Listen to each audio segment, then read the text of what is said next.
Hello designers, I'm Rere. Today I will teach you how to flesh your cup like a pro. All you'll be needing for this is 8 layers of Airstay.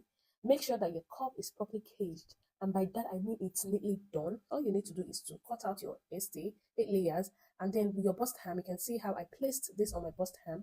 When you're doing this, you need the shape to be in place. You don't need to give your cup another shape. You can see how I molded my cup to fit in my bust ham, right? And then neatly place your Airstays, right?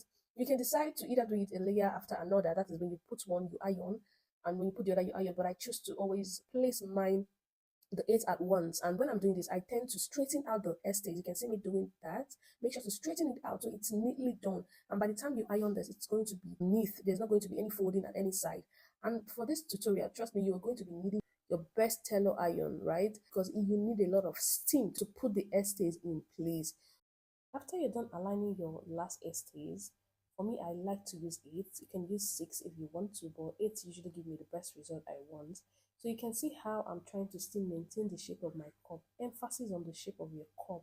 Keep molding your cup because molding is where you get the best results, right? What you need entirely for this tutorial is your hairstay, your bust ham, and your steam iron. When you feel like it's flattened enough, you can now go ahead to trim off the excesses around the cup, okay? Remember, you're trying to maintain the shape of your cup. You're not going to let those excesses cover up your cup. So you're going to trim off those excesses neatly and be careful while you're doing it. Always flip your cup while you're doing this so you don't end up cutting your cup, okay? The next step now is to trim off the bottom part of your cup because you wouldn't want that part to be bulky. Remember, the goal is to make every part to be flat. Now we're going to literally iron that part until it lays down flat properly. Emphasis on a steam iron, okay? At this point, you got to use your steam iron very well. We're going to be doing the same exact thing on the other side, so make sure to drag it in well because you want that place to flatten up. And if you feel any bulkiness, do make sure to trim it off.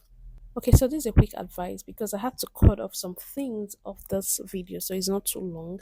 But the thing is, this is not an easy step. It's not something you just want to do hurriedly. Make sure to take your time while doing this because you want your cup to come out as flat as possible. That's the goal. If you don't make it come out as flat as possible, you won't even like the outcome of your cup, okay?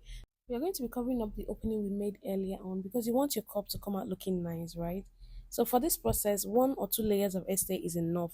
You're just gonna do the same thing you did all along. That is making sure that you iron it flat on that cup, okay? And then the final stage will probably be you trimming off half an inch because you need your half an inch for joining. So that Estee that you ironed flat on that cup, you just have to trim round half an inch so you can have a space where you can literally join your cup. And make sure that when you're done trimming it, make sure to iron that part flat again. Emphasis on flat, guys. That's the only way your cup will come out looking nice. And voila, your cup is ready. You can see how neat it is. Bye. See you in my next video.